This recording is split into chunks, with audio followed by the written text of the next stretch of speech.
एकता समाजसेवक संस्था सोलापूर यांच्या वतीने पदयात्रा काढण्यात येणार आहे। याची सुरुवात मौलाना आझाद चौक नई जिंदगी येथून 1 जानेवारीला तर समारोप मंत्रालय व राजभवन मुंबई येथे 25 जानेवारी 2025 रोजी होणार आहे। यात 20 सभासद सहभागी होतील।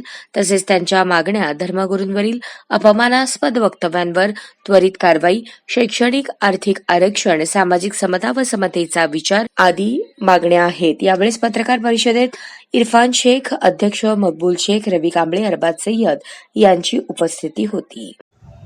आपण 1 जानेवारी पासून पदयात्रा काढणार आहे सोलापूर ते मुंबई मंत्रालयापर्यंत। जे आज मोहम्मद पैगंबरवरती जे टीका टिप्पणी आणि 6-7 महिन्यावरती टीका टिप्पणी होत आहे, हे कुठं ना कुठं थांबण्याची गरज आहे।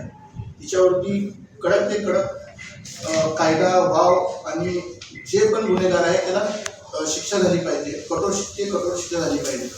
आणि दुसरी गोष्ट म्हणजे मुस्लिम समाज हा सर्वात पाठीमागा आहे आणि त्या समाजासाठी जे सच्चा समितीची रिपोर्ट आहे आणि त्या रिपोर्टाप्रमाणे मुस्लिम समाज खूपच पाठीमागा आहे आणि या समाजाला आरक्षणाची गरज आहे। 5% आपण आरक्षणाची माग करतो।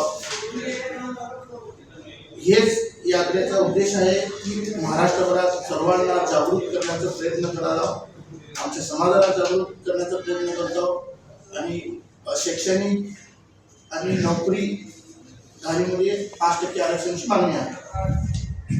अशाच नवनवीन अपडेटसाठी जनता राज्य न्यूज चॅनलला सबस्क्राईब करा, लाईक करा आणि शेअर करायला विसरू नका।